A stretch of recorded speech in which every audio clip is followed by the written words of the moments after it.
Hey guys, it's Stephanie again. This is day 3 with Casey.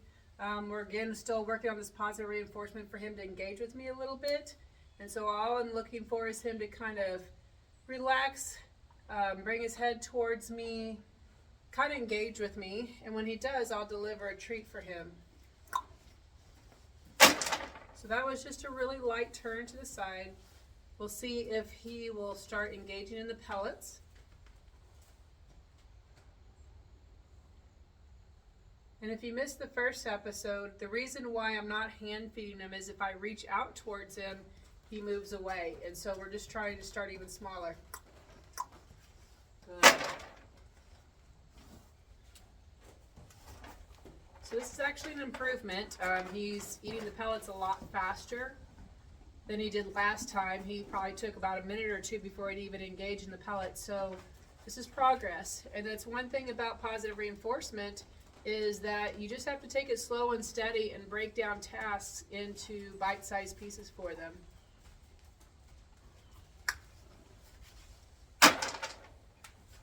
So again, I want him to seek me. The fear system and the seeking system can't operate at the same time. So if I turn on the seeking, it turns off the fear. So already several more episodes than last time. And the first time we tried this 2 days ago, he actually retreated behind me and just stood behind me the whole time towards the end of the session. We only got maybe 4 to 5 minutes of actual engagement. So we'll see what today brings. So just the slightest movement towards me is going to I'm going to mark the behavior with a tongue click. A lot of people use clickers. Clickers are great. I personally don't want to have something that I have to carry around, and my tongue's always with me. So I do a mouth click with my tongue, and then that marks the behavior. That tells him what is correct. Then the food is delivered. So sometimes there's a delay, and as we advance and he starts moving away from me and touching targets and different things, I might have to mark the behavior but not be able to get the food to him for several seconds afterwards. And so then he's trying to figure out, well, what did I do to get the food? And so think about when you see dolphins with trainers and they send them out and they jump through a hoop and they blow the whistle when they're 30, 40 feet away, and then that's the marking saying, yes, that's correct. And then they come back and deliver the fish to the dolphin when they come back to them and receive it. So again, the clicking is when as soon as he does what I'm asking, I will click that behavior and move on.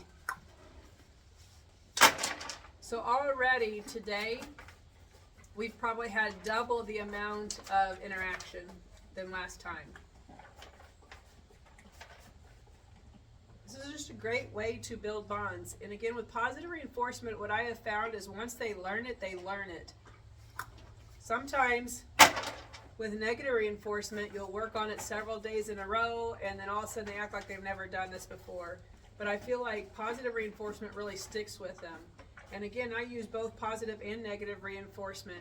So to reiterate, positive is an addition. So when he does the task that I want him to do, I'm going to add something to him. So I'm adding the food. Negative reinforcement is when he does something that I ask him to, we're going to remove something. So it's kind of like if you ask him to side pass and you apply your leg pressure, and he takes a step to the side, then you take your leg off of him. The other 2 quadrants we have are positive and negative punishment. Positive punishment is adding something to the horse. So if he does something undesirable, I'm going to add something to that, meaning through pain, through hitting, through whipping. That is positive punishment. Negative punishment is you're removing something to discipline the animal, which is sometimes people, unfortunately, will remove their food and their water to, quote, teach them a lesson. So I try not to I never do negative punishment, and I really try not to do positive punishment unless it's a serious safety issue for me or somebody, some other human. So to teach, I am looking at positive and negative reinforcement. Again, 2 days ago we did about a 10-minute session, and I got about 8 or 9 looks, and we've surpassed that already.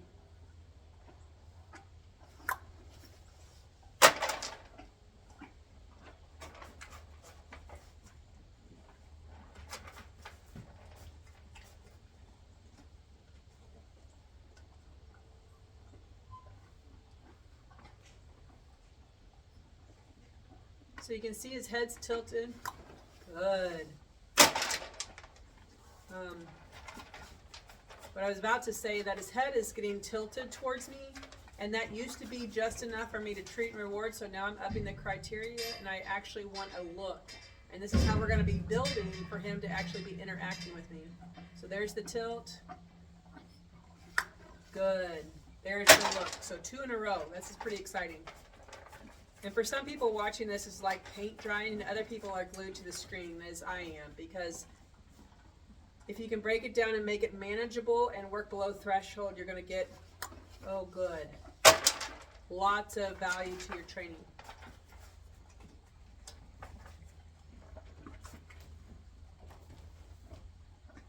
So again, he's tilted towards me, which was good enough before. Not good enough now. Good. So he's getting faster. He's performing the task.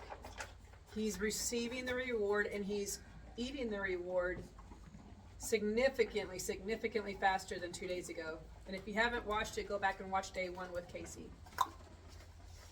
And you'll see a big difference in him. Yesterday I took him out to the arena to just see where we, kind of get some baseline, see where we were at on long lining, and he's got a lot of skills. He's super soft. I'm going to ask for a little bit more. Good. So again, up in the criteria. I took him out to the arena, just super quiet on the long line. Did lots of multiple directional changes. We're working on a little bit of head down collection with light pressure. Good. And it was pretty exciting. So he's, like I said, I think he's a little diamond in the rough.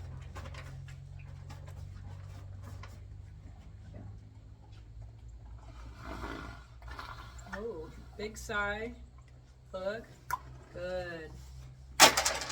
So that's the first time he's taken a deep breath. This horse, normally if you approach him, stands, postures up, it gets tight mouth and holds his breath. So for him to have a big sigh next to me and turning his head more and more, a little bit more now, good.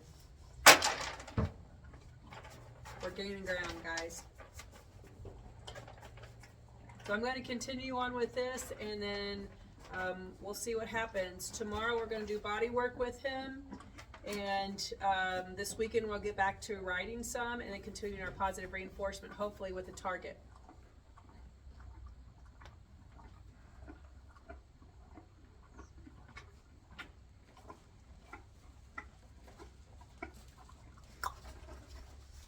That was a really good one.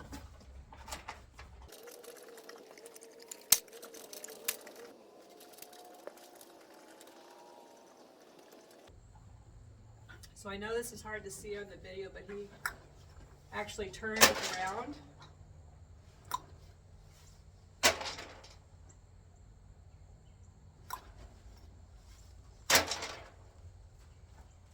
And during that process, now I'm actually working the other side. So it is very important to work both sides with positive reinforcement, left side and right side. Again, we have 2 horses. We have a left horse and a right horse, and they do learn differently. So I'm going to end this session now. I did multiple successful things on the left side and his right side. So I'm going to do what's now a jackpot. And so I'm going to give him a whole bunch without him having to do anything. And then I'm going to leave him. And that signals That signals the end of the session. So we have to have a clear start and a clear ending. And so the jackpot's a nice way to just stop the session and keep them from getting frustrated. So a lot of times when you get working with the horses, they enjoy it so much that they start wanting to want it. And then you sometimes can get behaviors when they get mad that you're stopping. So this gives them a jackpot, and then I walk away. So that's how we end the sessions. Thanks.